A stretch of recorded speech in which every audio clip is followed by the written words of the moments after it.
দেখো বন্ধুরা, এক বাটি পনির, দেখো এক বাটি পনির নিয়ে রান্না করতে চলে এসেছি। এদিকে দেখো কড়াই তেল দেওয়া হয়ে গেছে। পনিরগুলোকে জাস্ট হালকা করে ভেজে নেব।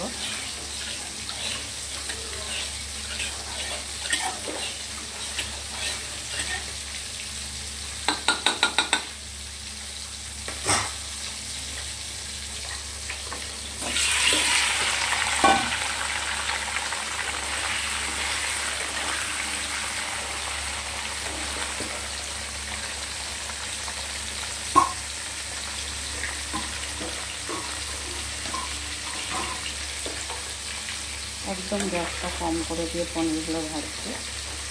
কোনোটি খুব বেশি ভাজবো না, একদম হালকা, জাস্ট হালকা লাল হবে, নামিয়ে নেব। দেখো পনির ভেজে আলুটাও ভাজতে দিয়ে দিয়েছি। আমি পনিরে যে মশলাটা দেব সেটা হচ্ছে একটু পোস্ত, কয়েকটা কাজু, দুটো গোটা শুকনো লঙ্কা নিয়ে নিলাম, একটু কিশমিশ নিয়ে নিলাম, একটু চালমগজ নিয়ে নিলাম। এবার এগুলোকে পেস্ট করে নেব। এদিকে দেখো আলুটা খুব ভাজছি, বেশ লাল লাল করে ভাজা হয়ে এসছে। আর ফোড়নও দিয়েছিলাম লবঙ্গ আর গোটা শুকনো লঙ্কা, কয়েকটা গোলমরিচ, নুন দিয়ে দিয়েছি পরিমাণ মতন।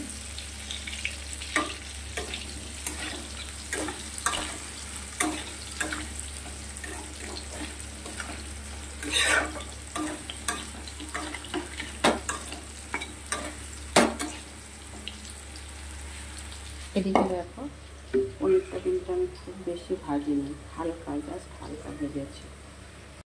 তারপর আমরা পনিরটা রান্না করার জন্য কিন্তু আলু টালু সবটাই ভালো করে ভাজা ভেজে নিয়েছি। এবারে আমি যে মশলাটা পেস্ট করেছি মশলাটা দিয়ে দিচ্ছি।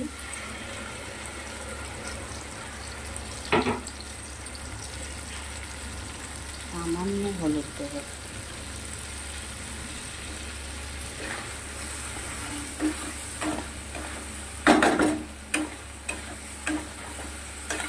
এই রান্নাটাতে হলুদ নাও দিলে হয়, হলুদ না দিয়ে তোমরা খেতে পারো, কিন্তু আমি একটু হলুদ দিলাম।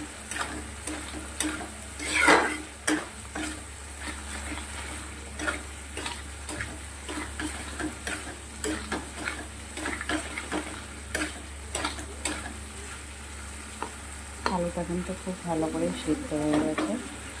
এবার আমি পনিরটা দিয়ে দিচ্ছি।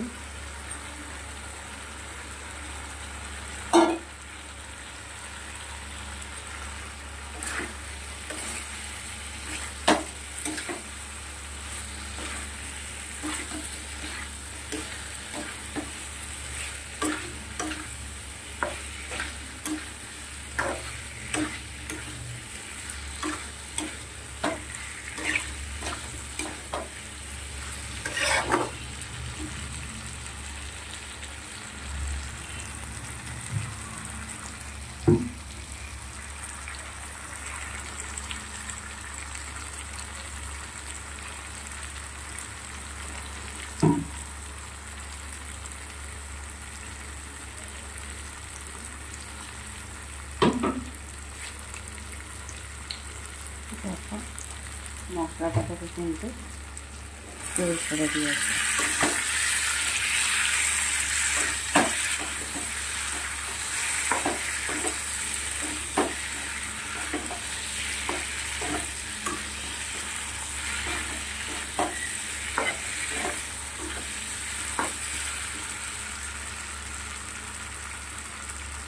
এবারে আমি জল দিয়ে দিচ্ছি পরিমাণ মতো। মিক্সির বাটিটা ধুয়েই দিয়ে দিলাম।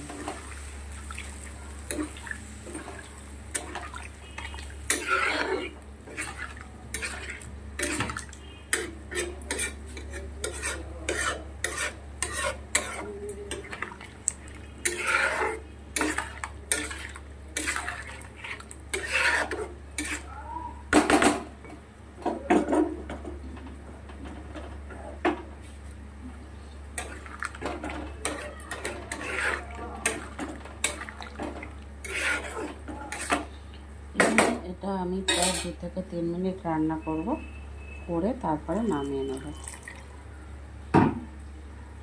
তো বন্ধুরা, যারা যারা আমার ভিডিওটা দেখছো, ইউটিউবে যারা দেখছো, তারা একটা সাবস্ক্রাইব করে পাশে থেকো। যদি ভালো লাগে থাকে লাইক কমেন্ট শেয়ার করে দিও।